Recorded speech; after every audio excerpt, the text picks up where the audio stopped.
keep him in check. He lives his life with your foot down on his neck.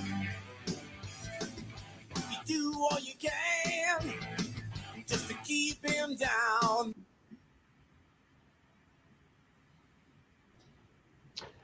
Hey there, Hop's Metal Show crowd. This is Wes, Hop, and Kenny Dubman. We get the opportunity to chat about an upcoming album Ken's got coming out May 17th. So, Ken, do you want to say hi? And then I'll turn it over to Hop to kind of run the show.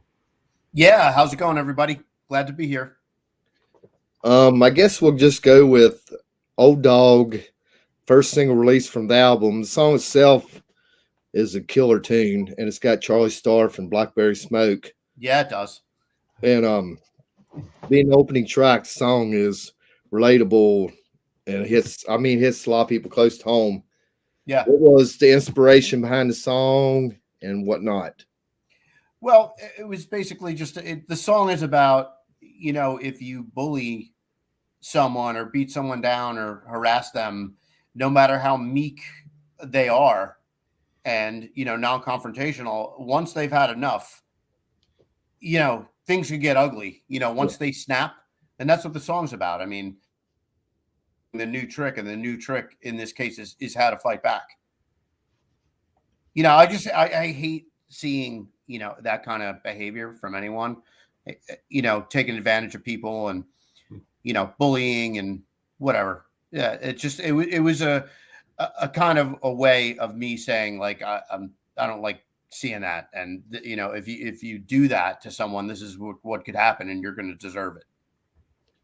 And when did you send a song to Charlie Starr and just say, would you be interested in playing a solo? I mean, how did all that happen? I asked him first. I actually asked him if he would sing a verse on the tune.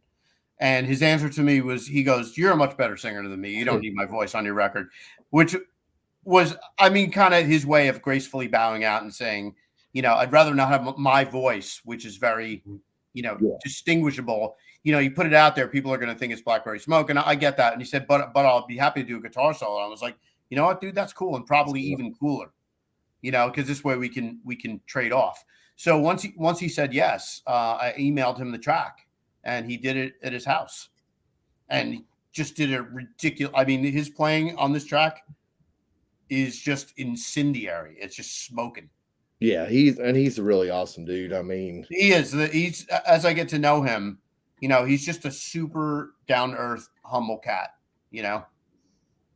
And I think, well, from what me and Wes were talking about, Blackberry Smoke was kind of like they redeemed rock and roll in your eyes, kind of like gave you inspiration to play again, or it gave me inspiration to write again, because at that point when I stumbled onto them, I was coming out of a really crappy, dark place that went on for way too long in my personal life. And I was kind of getting back on my feet. And that's when I discovered the Whippoorwill.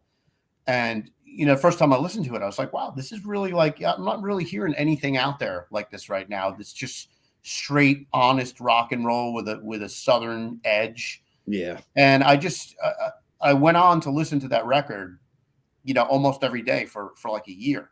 And it really it put my heart back in a musical place. And it inspired me to start to open up my own head to write songs again. It was the conduit for me to start writing songs again in like 2014.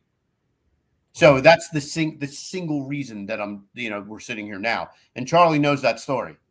That's cool. It is cool. Very cool.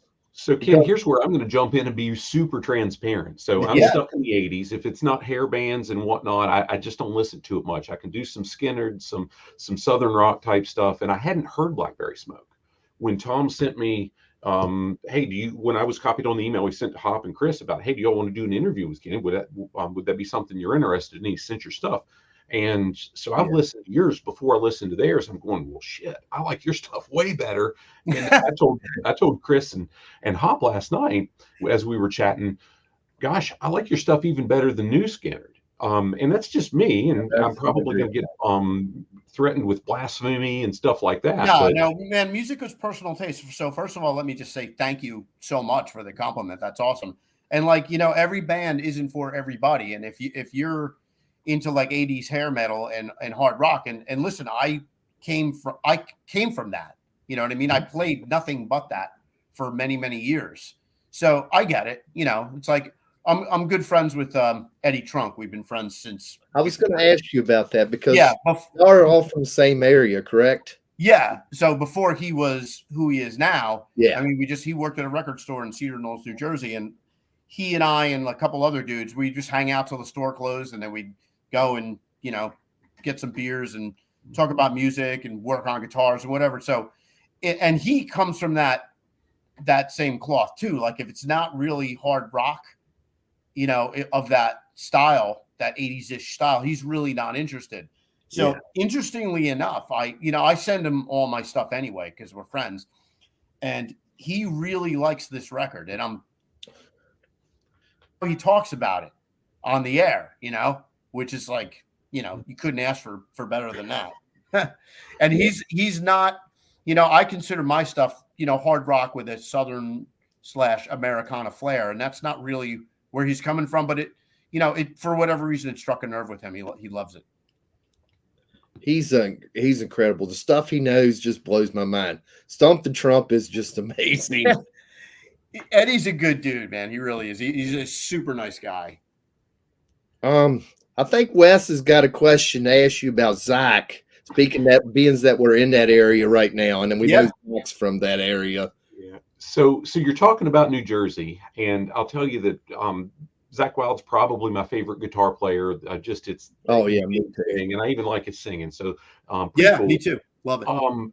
So I'm listening to the album, and quite honestly, when I heard the song that he was on, I didn't listen far enough to hear it.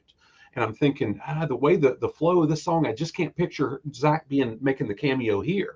Yeah, I know. I know what you mean. And then bam. When it's there, it's there. Yeah, the part that he plays over at the end, like, you know, I knew that was going to be, you know, obviously before we recorded it, I had the arrangement, and I knew that was a great spot for him to solo, because it gets really, you know, that part was written as like a concert crescendo part. We're going to really expand on that with myself and Dave DiPietro, my other guitar player. We were just going to go hog wild during that part. So I knew that Jack would crush it, and obviously he did. He just killed it. Tom tells us that you guys are pretty good friends from way back. So what's that like? To me, like, you know, Zach is arguably one of the two biggest rock guitar players on the planet. I would say it would have to be either him or Slash, you know, are the two, you know, when you think about like hard rock guitar players that really can play. I mean, those two guys, but to me, he's just Zach, man. I mean, we were friends before, you know, he did the Ozzy thing. Mm-hmm. We played on the same circuit. He was in a band called Xyrus, and I was, you know, playing with Prophet and a side shoot of Prophet called the Edgar Cayce band. And we played Close Encounters in Sayreville every Wednesday, and Zach played there, like, you know, a bunch with Xyrus. Sometimes they'd open up for us, and we were just, you know, guitar, hangout, drinking buddies. So I don't view him through the lens that a lot of people do, as this, like, you know, Titan mega rock Viking god, which is kind of what he is. To me, he's just like fucking this nut that I know back. Like, and he and I and two other guys, like friends from the old days, we talk every day, all day on a text thread. So he's just one of the dudes. Like, he's just one of my friends. Well, so it's kind of weird. But like, sometimes people like, you know, Zach. I'm like, yeah, he's just a dude like the rest of us, you know.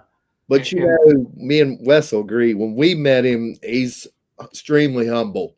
He never forgot where he come from and all that, and that's what I've always respected about him.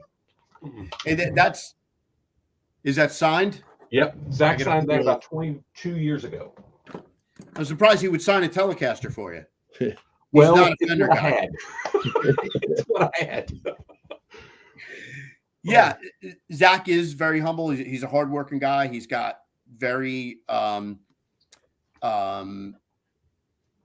constitutionalist values, let's say. You know what I mean? Yeah. As far as what it means to be a hardworking citizen of this country. So, you know, on that level, you know, we bonded pretty well as well, because we look at things the same way. So last evening, I'm going a little bit off the script from the questions. Last evening, as Chris and Hop and I were chatting, I stumbled onto, and again, I'll apologize that I'm not familiar with it. I stumbled onto I think it's called On Leash. Off the Leash, yeah. That was from, I think, posted 2016 or 2017 to your. Yeah, that was done as a one-off in 2017. And I would just, when I finished that song, I was like, I just want, this doesn't have to be part of an album. I just want to do a tribute and tip of the cap to Chris Cornell. So we did I and the guys in the band went and we shot a video and just threw it out there. It was outstanding. I mean, you're doing the lead. So one of my other favorite bands is a band called Brother Kane, and I love Brother Kane Johnson with the Les Paul, the lead singing, the lead vocal, and the slide. And gosh, I saw that from the beginning, and what a cool song that is. It just grabbed me with every aspect. Thank you. Yeah, Damon Johnson is a badass, and I actually got to see him for the first time. He played on a bill here in Jersey a few months ago, and I mean the Brother Kane stuff is just killer. I mean that's right in my wheelhouse as far as like the style that I like hard rock with kind of a southern leaning. So yeah, he's killer. But Off the Leash, that song started out just being about depression and mental illness to begin with, and Chris passed halfway through me writing that. So that happened, and I was like, holy shit. Then I looked at that song a whole different way, and it's like, I'm gonna finish this and make it about Chris Cornell and make it a tribute to him. Well, fantastic. So yeah, so the song when it started out wasn't about Chris. It just ended up being about him. Well, it's powerful for sure. Thank you. Like that song definitely holds a special place, for me. So I'm glad that you dug it.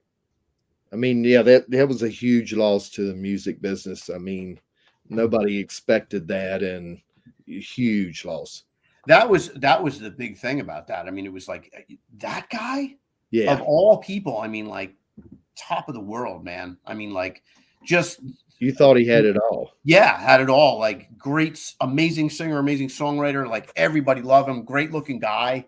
Just like everything. And that's the thing about mental illness. Like you can never tell from the surface of what's going on in someone's life, what's actually going on inside their head. But you know what? If you go back and listen to some of the lyrics of some of the Soundgarden and the what was the band, the other one with the Rage Against the Slave? Was it Audio Slave? Yeah, listen to some of the lyrics of those tunes. Like that's a tortured guy. Yeah. And and I guess you'd never really look into it because you don't see it coming. I mean, nobody had any idea. Like you said, no, yeah, that's still like it's still one of those losses when I think about it. It's just like, wow, did that really happen? It's like Eddie Van Halen passing away. Like that's like Superman. That's just not supposed to happen, You think they're going to be around forever? Yeah. Well, they kind of are, just not in person at this point. I mean, their music will live forever. Chris Cornell stuff or Eddie V stuff. I mean, they'll live. I mean, outlive us. That stuff just be there forever. That's the thing about art. Once when you make it, it's there. It's going to outlive you, which is kind of weird in a way, but cool.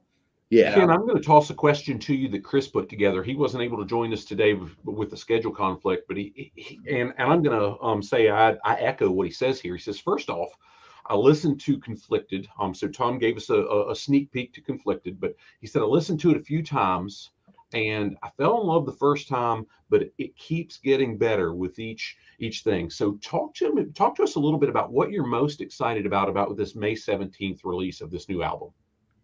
Well, first of all, let me reveal that we may, when I say we, I'm actually speaking with an upstart management agency right now that's made up of a couple of really, really music industry vets.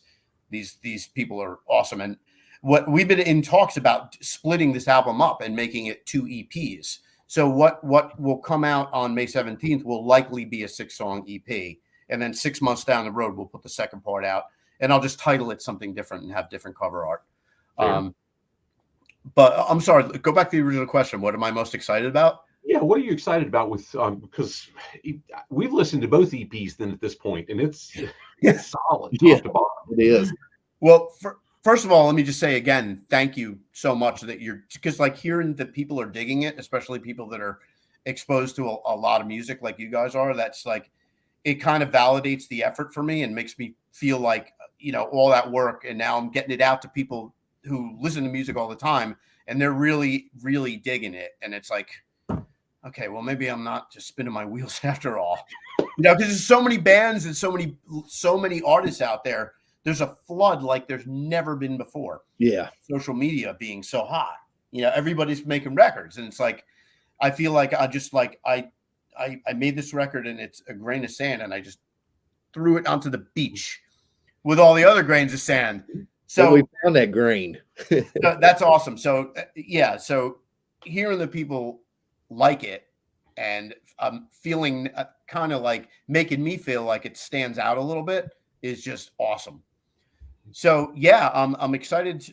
As I said before, having another call with this agency on Tuesday, and hopefully going to sign on and start doing stuff. And I need help with the non-musical stuff, like the streaming services and the working of social media the right way.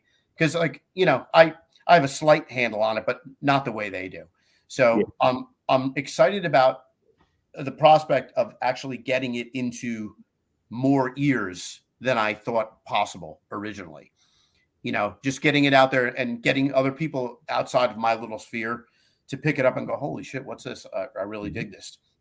And then from that, getting out and playing live shows outside of my area, outside of New Jersey. Yeah. So there's the question that I've just been chomping at the bit about. Is Virginia in that scope? Everything is in that scope. I want to play everywhere for everyone.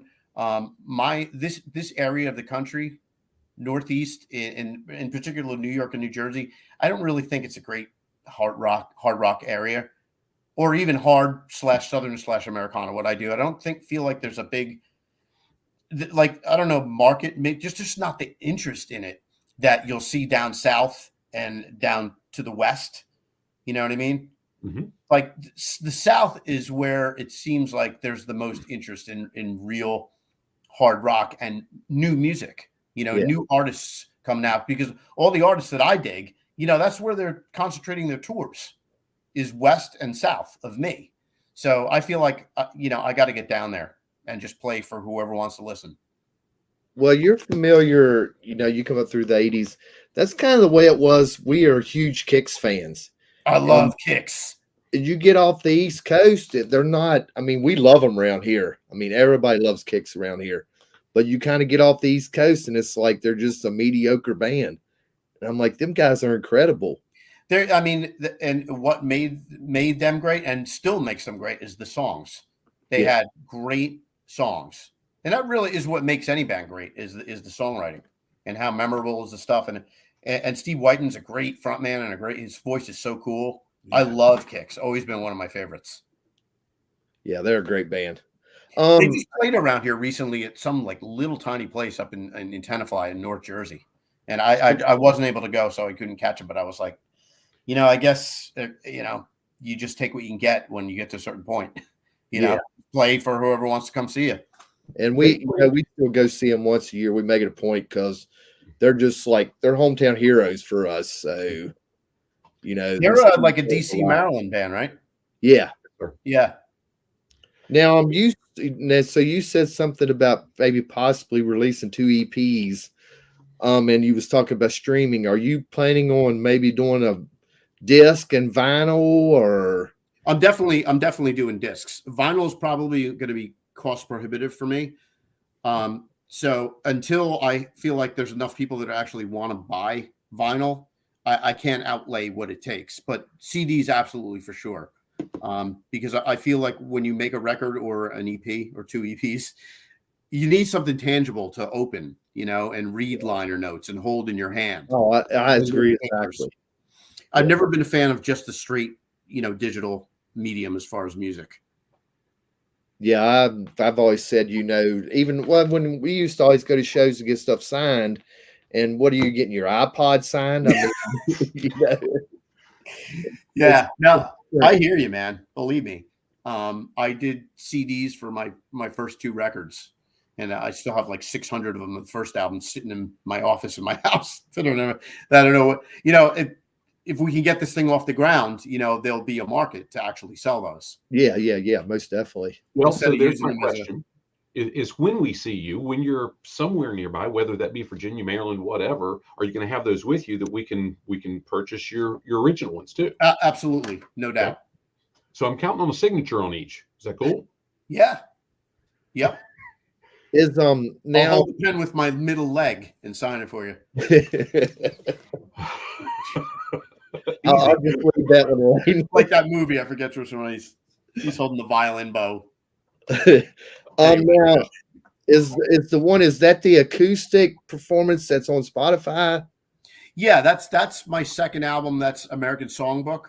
That was not intended to be a live acoustic record, but I just couldn't afford to go in and do a whole studio production again, which is it's a lot of time, a lot of rehearsal, and a lot of money. Yeah. So I had those tunes and I did it a little, and I'm really happy with the way it came out. But after it came out, I realized that people just weren't really interested in hearing acoustic versions of songs. And I didn't realize, I figured it would just stand on the merits of the songwriting, but unless you're like somebody the size of like a Pearl Jam or something, and people want to hear anything and everything that you do, and will grab up an acoustic album because it's new songs. In the case of like an upstart-ish artist like myself, like people want to hear electric hard rock from me, and that was the album that taught me that lesson. Now, so I would actually at some point love to go back and do that whole album again as an electric record. I was telling Wes when I listened to it, because that was the only thing I had at first to listen to, and I don't know if you take this as honors or not, but I heard a lot of the sound Tesla captured on their 5-man acoustical jam. Not that it sounded like Tesla, but sound-wise, I thought this sound was incredible, like you said. Oh, well, thank you. And believe me, being compared to Tesla is a super big compliment, because I absolutely love them. That's another straight up, honest American hard rock band that was playing during the hair metal era that just really didn't partake in that. I mean, there were just dudes in jeans and t-shirts coming out just like absolutely kicking ass. Yeah, going back. And great songs. Yeah. So Frank Cannon is a super cool dude. I follow him on he's on Instagram. Like, he's a down to earth, like farming, like doing all that. Yeah. Animals, and I'm just like, this guy's awesome. I could hang out with this guy. Yeah, you can't go wrong with little Frank Cannon. Yeah, just like a super cool down to earth dude. It's nice to see. So, Ken, Chris has got another comment I'll read on his behalf. He says he feels like Conflicted is very thought-provoking. He calls out Modern Day Jesus specifically. He says it's a great representation of the whole thought-provoking nature the whole album brings. Was that something that you really intended, or did it just kind of happen as you progressed with the songs and put them together? Well, when I don't decide to do an album and name it and then write songs for it. I amass songs and then pick certain ones and say, this is going to be the album. So all that stuff got written, and thank you again, because, really take that as a compliment. I love it. You spend a lot of time writing lyrics, and you hope that people actually like hear what you're saying, and, it doesn't just go in one ear and out the other. But so the song topics are all over the map, kind of, but any lyric that I'm going to write is going to have something to say. You know what I mean? You won't hear me writing, hey baby songs, shit like that, which is fine, and I dig a lot of that stuff. But for me personally, I have to write a story about something, and usually it's about something kind of heavy, whether it's a pleasant topic or an unpleasant topic. It's still, if I feel it, if it's in my brain and I feel like it needs to be talked about, it's likely going to become a song. And Modern Day Jesus was just that. It's, it's people, the human race puts out so much misery and so much shit into itself that the concept of Modern Day Jesus is, what if Jesus actually was a person on earth, and his reason for being here was to absorb some of that mankind's ills, to keep mankind from just tipping off the edge as a species. But there's so much shit that even he's becoming overloaded, and that's what the song is about. Yeah. Like that first verse is about him just, like, I'm here, I'm trying to help, but it's too much for me. I can't absorb. I think one of the first things he tells us is, y'all turn off the news. Stop paying attention to that crap. Yeah. You couldn't be more right. And I've ducked out from that about 2 months ago, and life just feels a lot less toxic, because you and I both know the shit that's going on right now and what's going on out there and around the world. We know about it. There's really not much going to change until 2024, honestly. At best. So why, sit in front of Fox News every night and have it just hammered into your head? Like, it's just because it's nothing positive. Like, I already know what's going on. You know what I mean? So I don't need it. I don't need it backed up to me every single night. So I stay off it. And I also try to stay off social media as much as possible now too, because it's toxic in a different way. Yeah, it is. And so, it makes you think that everybody else's career and life is so much better than what you got going on, that, like, what am I even doing? So the best I ever feel, and this probably goes for most people, is not watching news and staying off social media as much as possible. Honestly, if I didn't have music to promote, I don't think I'd be on Facebook or Instagram. Amen to that, my friend. You know what I mean? I'd be out taking a hike or fishing or something. Yeah.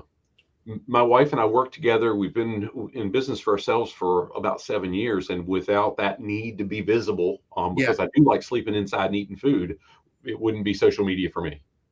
I hear you, man. Like, the more organically you can live, the better you are. You're better off you're going to be mentally. And by organically, I mean like being outdoors, being in nature, like spending your time creating something or working or doing something that's at the end of the day is going to make you feel good. Not, looking at somebody's followers going, wow, they have 150,000 followers and I got 2,000. What am I doing wrong? Because that's what social media does. Yep. Yeah, sure does. It's bad for that. Yeah. So stay off it. But watch this podcast. Yeah. So there's a comment here in our list of questions that talks about how your profile mentions growing up in a house that always had music playing. Yeah. Was there a specific band or artist or something that just really got you into playing guitar and into music overall? Yeah. Well, first of all, it was my mom. She's a hippie and still is, God bless her. She's 85 now, still loves rock and roll. But it was her, like, late 60s acid rock, most specifically Hendrix and Santana, because that had the Waylon Lee guitar. And that made me sit up and go, well, I don't really know what that is, but I know it's striking a chord and it makes me feel like being a crazy person. Like, so I need to find out about it, and I likely need to do it. So that's what got me into playing guitar, were those two guys. Now, did Ace, when we read your bio, I guess Ace Frehley took it to the next level then, as far as simplifying it, or? Yeah. What happened with, first 3 years or so that I played guitar, I was like taking lessons from old school Italian dudes that played weddings in Manhattan and stuff like, and they're all jazz cats. So they were getting me the theory that I needed, but nobody could show me a Jimmy Page lick, nor did they know any Jimmy Page licks. So that was up to me on my own to try to figure out. So when Kiss Alive came out in 1975, all of a sudden I'm hearing Ace Frehley doing these licks that sound like Jimmy Page, but they're slow enough and easy enough to digest that I could go, wait, let me, stop that, take the needle back a bunch of times. Now I got a grip on like one little lick. And from that, you start to figure out that all these rock guitar players are basically playing in the same patterns on the neck. And Ace unlocked that for me. So once I got it from Ace, then I could move on to Jimmy Page and Michael Schenker and Frank Marino. And everybody's playing in the same box patterns. Yeah. That's what, unless you're a rock guitar player, you don't know that. But once you unlock that, you're like, now I hear, everybody's doing the same shit, just a little bit differently and a little faster. And maybe, but once you get inside that first door, it becomes a lot easier to figure out everything. So Ace was the guy. So did that make you a huge Kiss fan, or? Oh man, oh my God. Dude, that first Kiss album was like a Bible, not only for me, but for like a bunch of kids in my school. And my first band in junior high, we did like 90% Kiss songs, all from that first album. Now, we did all those songs, and we did like Stairway to Heaven and Train Kept It Rolling. That That was our whole set list. Now, do you set your pickup on fire? I'm sorry, Like say Ace did? Do you set your pickup on fire on stage like Ace did, or? I did not. I did not. But one cold winter night when the heat went out, I threw it in the fireplace. No, I didn't really do that. Had to stay warm somehow. Yeah, you gotta do what you gotta do. But yeah, I was fortunate enough to see Kiss in the heyday in the 70s, man. And it was something else. Along with almost every other big band back then. You know, in '95 when they got back together after the Unplugged, and I thought they was incredible then. I can't imagine what they were in the 70s. I saw that show at the Garden, and it was phenomenal. Yeah, everybody, a lot of the diehard fans said 95 was the last, 95, 96 tour was the last where they sounded phenomenal. Yeah, that was as good as, and probably even better than those original shows in the 70s where we were much younger and really didn't know much. Yeah. But coming back to in mid 90s and seeing them with, you know, kind of more educated ears, and they were just so good. I remember that show very well. Yeah, it was an incredible show. It was kind of spur of the moment for me. Somebody called, said I got tickets to go see Kiss in Roanoke, and I'm like, I'm in, because it was a bucket list show for me, and I was very glad I went.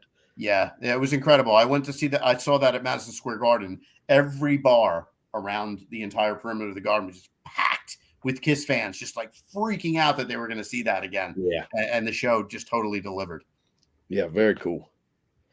So, Ken, Hop mentioned Prophet earlier. Quite honestly, I have no idea what to ask about it. So tell us something about Prophet. Other than, well, I know Ted Poley played drums for you, correct? He did. He's on the first Prophet album. And Ted Poley went on to put Danger Danger. I guess he sang. I don't know if he put them together, but he sang for Danger Danger. Yeah, he sang for Danger Danger, and that got him, you know, a lot closer to where he wanted to be, which was like, you know, an AOR frontman. You know what I mean? He always really wanted to be out front. But Prophet was a band that I joined. I joined at the very outset of the creation of that band. Like, I think I was still a senior in high school when we started rehearsing. And that band went on to become a really popular club band, cover band on the New York, New Jersey club band circuit. The thing about that band is we were doing a lot of progressive rock, like Rush, Genesis, Yes, Kansas. But then we turn around and we do Scorpions and AC/DC. So I think people really liked the fact that they could hear the really crazy, intricate stuff that no one was doing. But then we turn around and do Sails of Charon by the Scorpions. People are like, what? And we combined that. We just like switched songs up, and it became a really, really popular band on that circuit. And come 1985, we went in the studio and did our first album. So from that point on, we were considering ourselves strictly an original band. Now, were you from the New Jersey scene? Were y'all playing there at that time? Yeah, we all lived in Jersey, and we all played in Jersey and New York. That was the circuit. Now, from what I know, that was pre-Sebastian Skid Row going on then? No, this was like when we came out as a cover band, it was like 1980. So you had there's a bunch of years. There was like 3 or 4 years before the drinking age went to 21 in New Jersey, which basically kind of killed that whole circuit that we were on. But we did experience a resurgence of that, you know, later on in the later 80s, which is really when the Skid Row Sebastian thing started up. Yeah. Well, we seen Scotty Hill played on your album. That's kind of where I was going with this, is how you got, was that kind of the same deal, Zach? Yeah. Same deal as Zach. Like, we knew each other from, you know, just being nobodies on the circuit, you know, like, you know, it was mostly like they were putting Skid Row together, like, and like Sebastian was the, you know, the secret weapon they were bringing in. So they had a lot of time on their hands just hanging out, waiting for that to come together. So I had a hard rock cover band later in the 80s called the Edgar Cayce Band. And we do all the 80s hair metal. And we kind of created this little scene in Central Jersey that turned into like it was almost like a LA Sunset Strip here in Central Jersey. And when I tell you, like, just as much wanton sex, drugs, alcohol, and rock and roll, like, I am not kidding. So Scotty and Dave Snake, you know, they would always be at our gigs, and then we take the party elsewhere when the gig was over. So we spent a lot of time drinking late night with each other back in those days. So y'all had plenty of debauchery going on. Motley Crue didn't have it all then. Yeah, I don't think so, because our little scene over here, and it was a very kind of localized area of Central Jersey. We played one club on a Wednesday and one club on a Friday, and the same people would be at both, and every week both nights would be packed. And and then afterwards you go party till like 5 o'clock in the morning, and these people were having to go to work the next day. I don't know how they did it. They did it though. Yeah, now they did it because we were young, much younger. That's how we did it. We could burn on both ends. Your body could handle the abuse back then. Well, but yeah, that's how I know. I remember years ago being asked the question, well, were you hungover? Well, no, I wasn't sober yet. If you don't stop drinking, the hangover's not going to kick in. Yeah, those were the days. Your body could take it. If you, I guess, with your new tour, if you could go out with anybody, I mean, right now, would Blackberry Smoke be one that's big on your radar, or that would be huge? Them, or somebody like a Blackstone Cherry, or a like a Tyler Bryant, the Shakedown. Who's that? Another band, a Dirty Honey. Anybody that's like hard rock, not metal, but hard rock. Yeah. And that could tone it down for an acoustic tune here and there would be a perfect match for us. So here's one. If Tom's out there watching, or he sees the recording of this at some point, we need to poke at him. Maybe he can get it on Brother Kane, because they're going to do a full tour next year in 23. Really? That'd be awesome. That would be cool. We would love to see you, because I want to see them again. It's been 20 years since we've seen them, but the touring thing, like I said, this agency that I'm talking to right now, they have an entire booking division of like a lot of long time, pros in the industry. So, and they're even now they're putting on shows in Mississippi, Alabama, and Louisiana with local hard rock bands, and they're putting a few of them on the bill, and they're actually getting like these huge turnouts. So I have a feeling that that's going to kind of be my foot in the door, or those kind of shows, and we'll just move from there. Outstanding. But like I said, man, I don't care where or when, as long as there's people there that want to hear hard rock, I will be there. Yeah, we're really hoping, because that's how you do it. I mean, you play for people and they become your fans. That's what you do.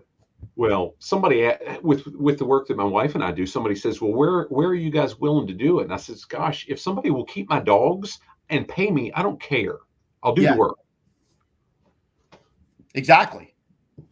So yeah, I as far as the logistics, I'll figure that out when the time comes, but I will figure it out.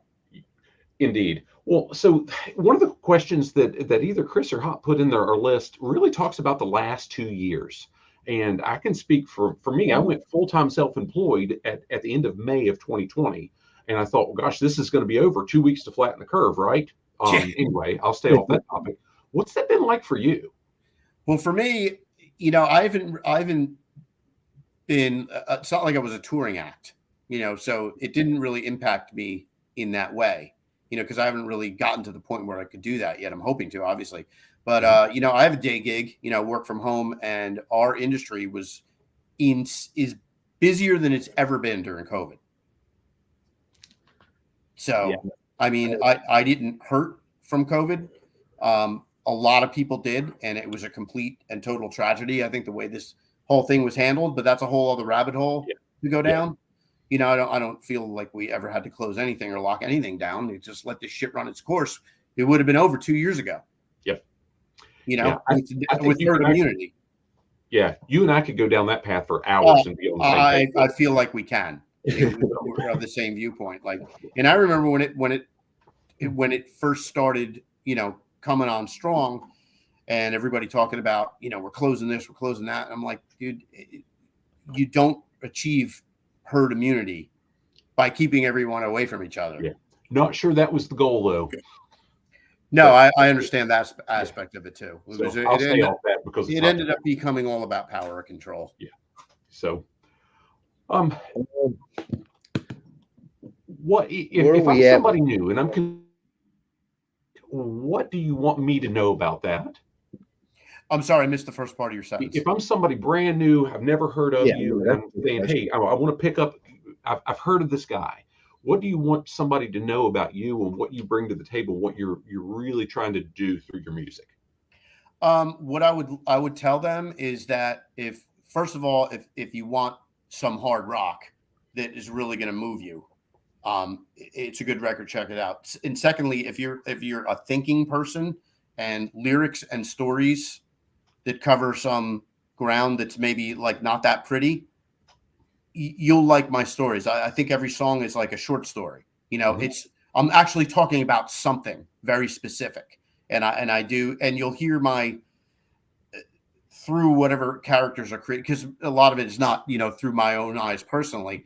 You'll hear my thoughts. I'm a little bit of a dark, deep thinker at times about stuff, and it comes out in the songs. You know, I can't help it. That's the way it is. So I think it's thought-provoking music, and if you want to be moved by some pretty cool stories, it'd be worth checking out. I mean, I remember, I guess the line that sticks out on me is, I think there's a line, something like, Alice, you're not in Wonderland anymore. Oh, yeah, that's I don't think you're in Kansas anymore. Yeah, that's what it is. And I'm like, that's such an awesome line. I mean, it's stuff I guess that you can relate to. Yeah, well, that's from Stuck on Replay, and that's about a girl, and it could be a guy. Like anybody that keeps doing the same toxic relationship over and over and over again, thinking that they're, you know, that maybe this time it's going to be different, but it's not, because that's their pattern. Yeah. And don't think you're in Kansas anymore is when you get to the point where you're just so far gone, you know, and self-medicating yourself with prescription drugs and alcohol that, like, you ain't in Kansas anymore, bro. You know what I mean? You've lost touch with reality. Yeah. So thanks for picking up on that, because I kind of like that line. You know, that's like the whole tap your feet, you know, kind of thing from Alice in Wonderland. Yeah. Yeah. Well, I guess the guys that I guess your band, are these people that you knew for a while, or did they approach you, or you approach them? Or these are all guys that I knew for a long time, with the exception of Rob, the keyboard player. Rob wasn't my. See, like, to get really good players, you actually have to have a few for each position, because when somebody's real busy, if they're like a full-time guy, they might be out on a tour with somebody else. You need to, you know. So Rob came into the fold because I couldn't get a hold of the guy I normally use on keys. And I liked him so much that he ended up playing on the record. And he's my go-to guy now for any live shows. But again, you know, this whole summer is shot because he's out with Jesse Mallon. So, yeah.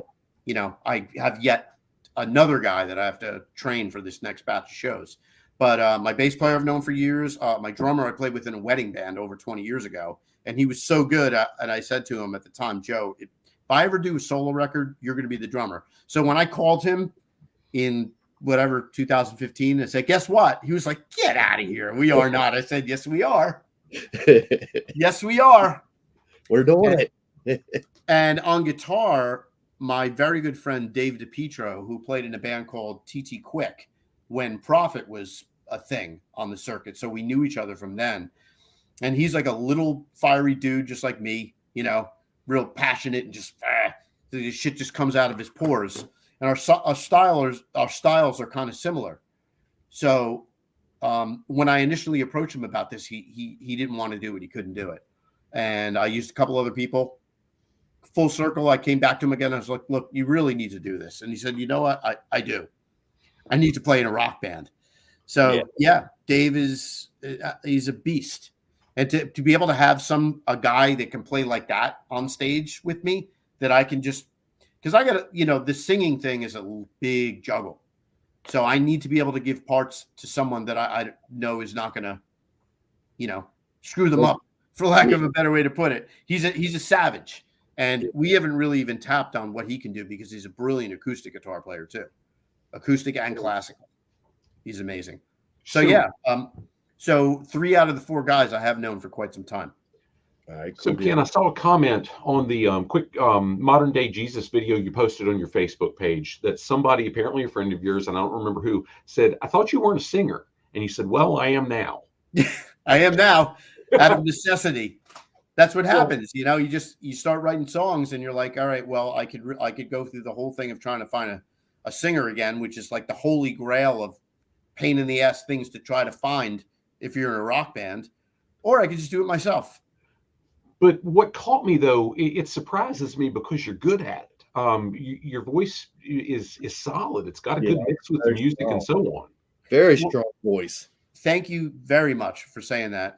That came from just doing a lot of playing out, and most of it as an acoustic duo, just locally in little bars and restaurants, just doing covers, singing a lot, and just singing night after night after night. And after a while, you know, it's like an athlete training. You know, the more you do it, the better you're going to get at it.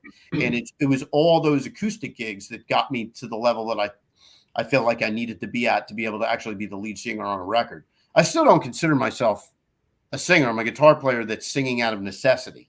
Yeah. Well, you're doing well. Yeah, I'm getting over now, I guess. Yeah.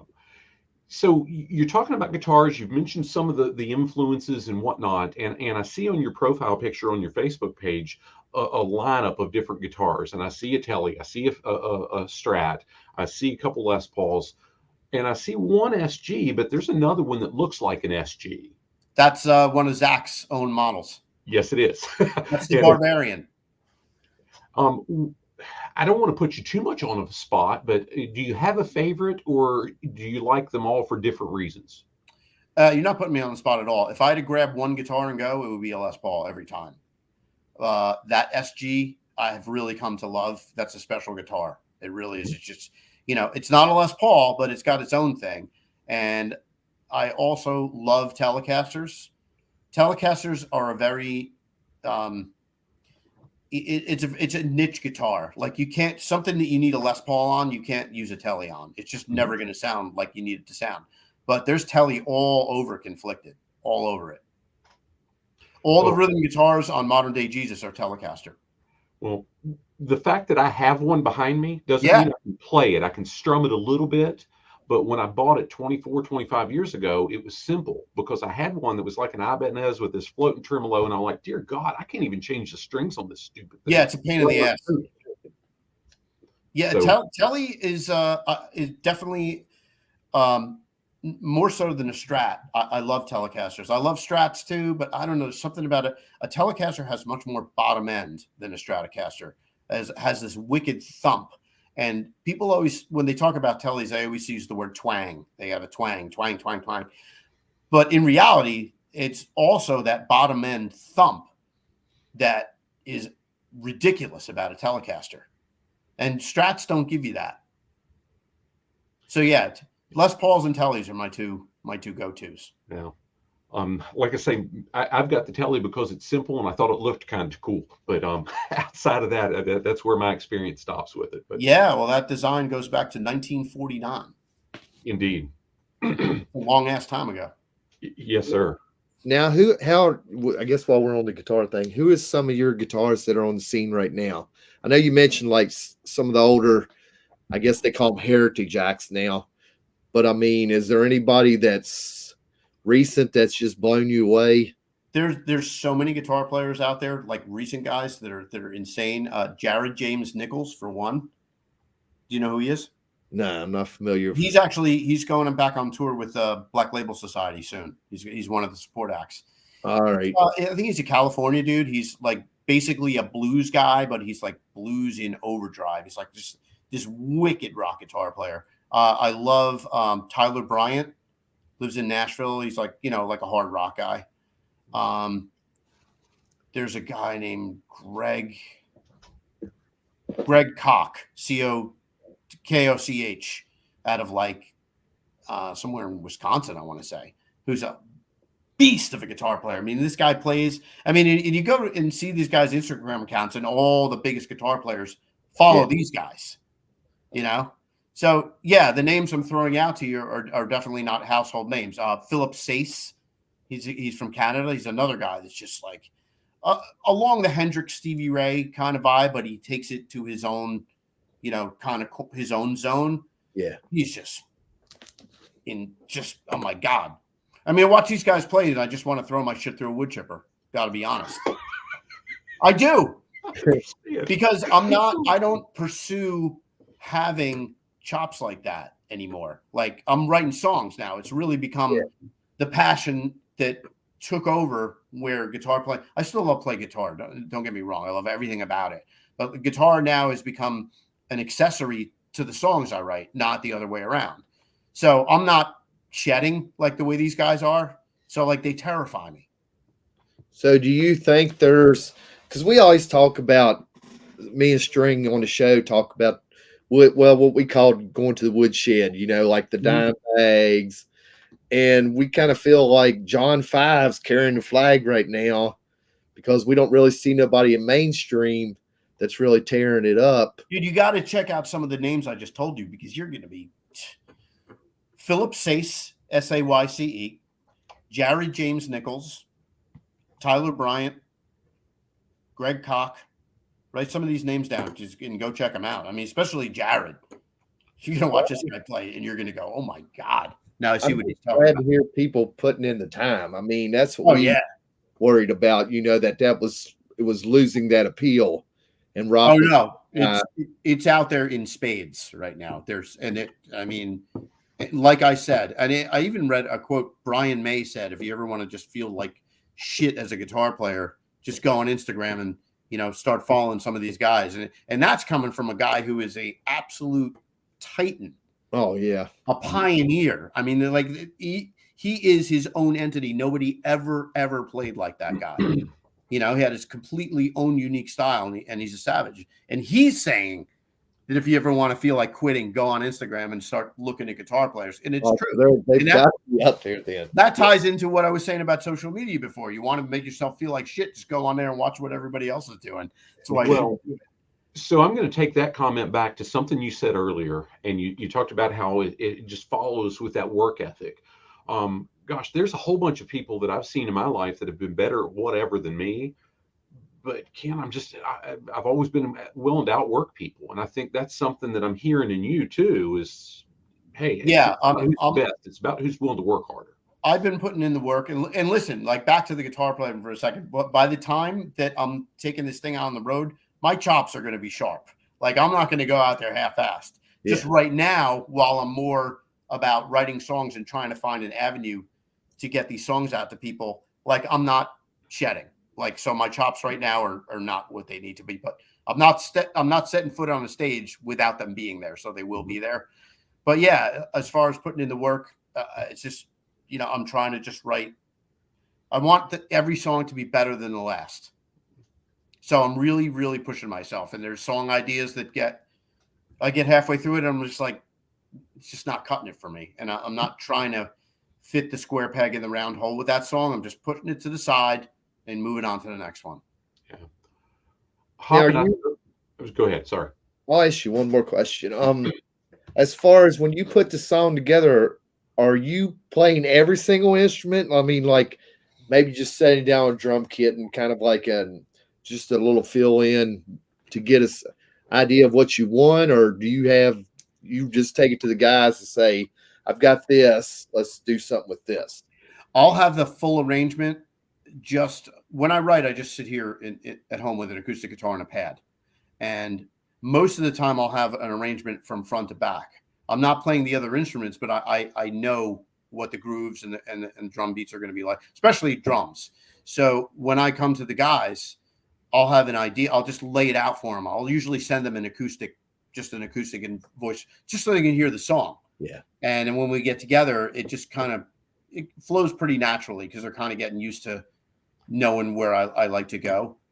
Because if you're a musician and somebody gives you an acoustic and voice arrangement of a song, and you've been doing it a while, you can kind of hear where the writer wants to go with as far as grooves and beats and feel.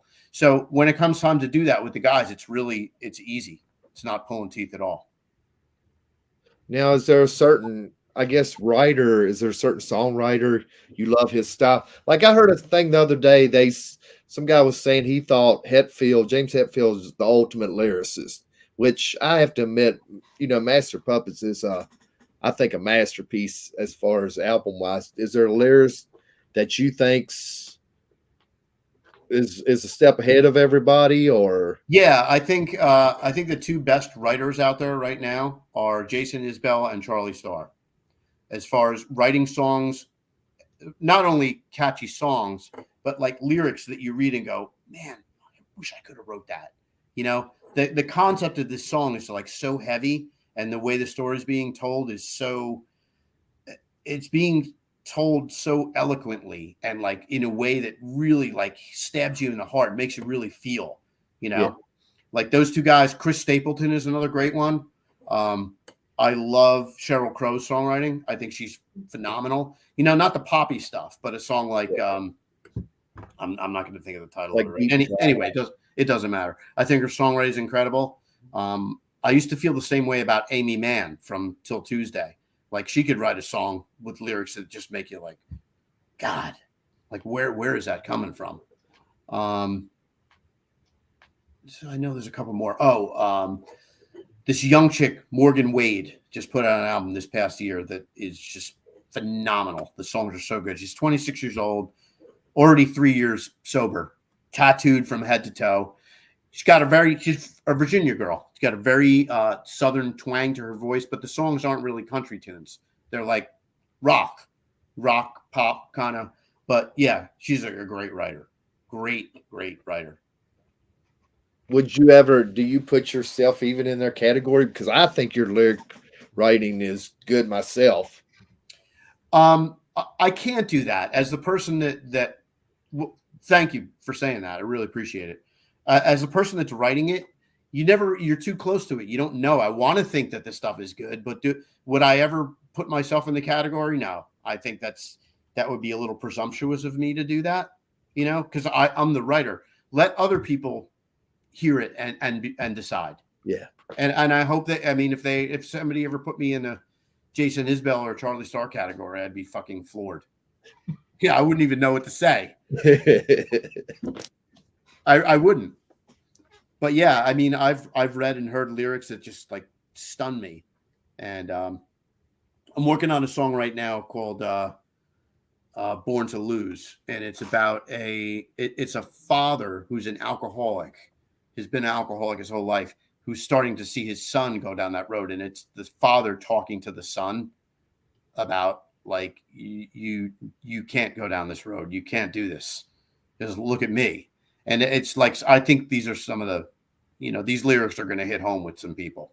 Like it's a heavy concept. So yeah, I'm real. That's the one I'm trying to get it wrapped up now. That's the latest thing I got coming out. But that's what I mean by like song topics that make you, when you hear them, you're like, fuck, you know, like that sounds just like my buddy, or it sounds just like me, you know, like I can relate to this because it's a family trait in my family, you know?